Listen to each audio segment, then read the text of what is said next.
Now that our foundation's had enough time to set solid, and we're going to commence with our cornerstone. We're aligning this corner block with the existing deck. We have to do cutouts on these bricks for engineering purposes. And we have to cut notches for the reinforcement bar to be able to fit between all the blocks. As I mentioned before, we're doing dry sets, so there's no mortar gap between these blocks. Now that we're satisfied that the blocks are all coming together properly, they're all lining up perfectly with the rebar we set inside our foundation, and then put the second course on top, which will continue over to the full length of the wall.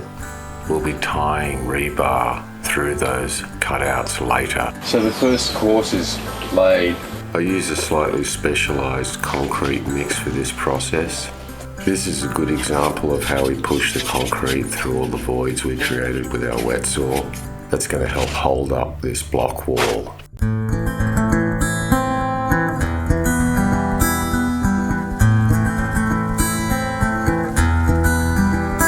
Lay your head upon my shoulder, shut off your thoughts and clear your mind.